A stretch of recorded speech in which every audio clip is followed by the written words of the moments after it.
نبی کریم صلی اللہ علیہ وسلم پر وحی کا ابتدائی دور اچھے سچے پاکیزہ خوابوں سے شروع ہوا۔ اب صلی اللہ علیہ وسلم خواب میں جو کچھ دیکھتے وہ صبح کی روشنی کی طرح صحیح اور سچا ثابت ہوتا۔ پھر من جانب قدرت اب صلی اللہ علیہ وسلم تنہائی پسند ہو گئے، اور اب صلی اللہ علیہ وسلم نے غار حرا میں خلوت نشینی اختیار فرمائی، اور کئی دن اور رات وہاں مسلسل عبادت اور یاد الہی و ذکر و فکر میں مشغول رہتے، جب تک گھر آنے کو دل نہ چاہتا توشہ ہمراہ لیے ہوئے وہاں رہتے۔ توشہ ختم ہونے پر ہی اہلیہ محترمہ خدیجہ رضی اللہ عنہا کے پاس تشریف لاتے، اور کچھ توشہ ہمراہ لے کر پھر وہاں جا کر خلوت گزیں ہو جاتے۔ یہی طریقہ جاری رہا یہاں تک کہ اب صلی اللہ علیہ وسلم پر حق منکشف ہو گیا، اور اب صلی اللہ علیہ وسلم غار حرا ہی میں قیام پذیر تھے کہ اچانک جبرائیل علیہ السلام اب صلی اللہ علیہ وسلم کے پاس حاضر ہوئے اور کہنے لگے کہ اے محمد پڑھو۔ اب صلی اللہ علیہ وسلم فرماتے ہیں کہ میں نے کہا کہ میں پڑھنا نہیں جانتا۔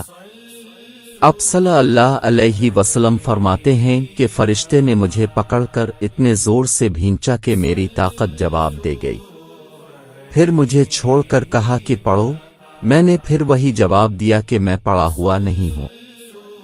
اس فرشتے نے مجھ کو نہایت ہی زور سے بھینچا کہ مجھ کو سخت تکلیف محسوس ہوئی، پھر اس نے کہا کہ پڑھ، میں نے کہا کہ میں پڑھا ہوا نہیں ہوں۔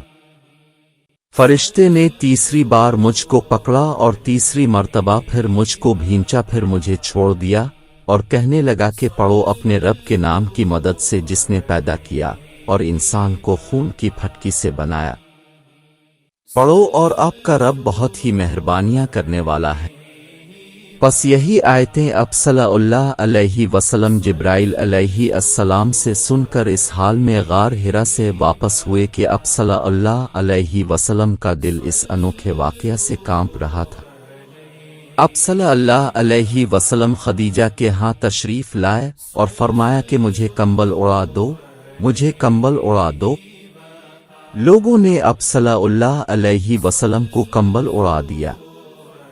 جب اب صلی اللہ علیہ وسلم کا ڈر جاتا رہا تو اب صلی اللہ علیہ وسلم نے اپنی زوجہ محترمہ خدیجہ رضی اللہ عنہا کو تفصیل کے ساتھ یہ واقعہ سنایا اور فرمانے لگے کہ مجھ کو اب اپنی جان کا خوف ہو گیا ہے۔ اب صلی اللہ علیہ وسلم کی اہلیہ محترمہ خدیجہ رضی اللہ عنہا نے اب صلی اللہ علیہ وسلم کی ڈھارس بندھائی اور کہا کہ آپ کا خیال صحیح نہیں ہے، اللہ کی قسم آپ کو اللہ کبھی رسوا نہیں کرے گا، اب تو اخلاق فاضلہ کے مالک ہیں، اب تو کنبہ پرور ہیں، بے کسوں کا بوجھ اپنے سر پر رکھ لیتے ہیں، مفلسوں کے لیے اب کماتے ہیں، مہمان نوازی میں اب بے مثال ہیں، اور مشکل وقت میں آپ امر حق کا ساتھ دیتے ہیں۔ ایسے اوصاف حسنہ والا انسان یوں بے وقت ذلت و خواری کی موت نہیں پا سکتا۔ پھر مزید تسلی کے لیے خدیجہ رضی اللہ عنہا اب صلی اللہ علیہ وسلم کو ورقہ بن نوفل کے پاس لے گئیں، جو ان کے چچا زاد بھائی تھے اور زمانہ جاہلیت میں نصرانی مذہب اختیار کر چکے تھے اور عبرانی زبان کے کاتب تھے، چنانچہ انجیل کو بھی حسب منشائے خداوندی عبرانی زبان میں لکھا کرتے تھے۔ انجیل سریانی زبان میں نازل ہوئی تھی، پھر اس کا ترجمہ عبرانی زبان میں ہوا۔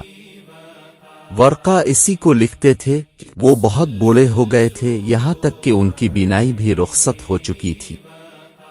خدیجہ رضی اللہ عنہا نے ان کے سامنے اب صلی اللہ علیہ وسلم کے حالات بیان کیے اور کہا کہ اے چچا زاد بھائی، اپنے بھتیجے محمد صلی اللہ علیہ وسلم کی زبانی ذرا ان کی کیفیت سن لیجئے۔ وہ بولے کہ بھتیجے اپنے جو کچھ دیکھا ہے اس کی تفصیل سنا۔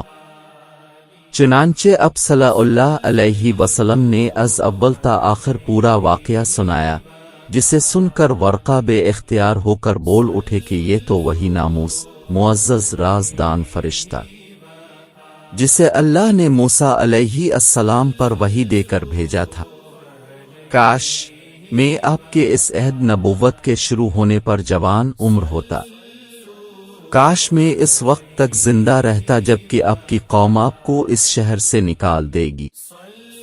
رسول اللہ صلی اللہ علیہ وسلم نے یہ سن کر تعجب سے پوچھا کہ کیا وہ لوگ مجھ کو نکال دیں گے؟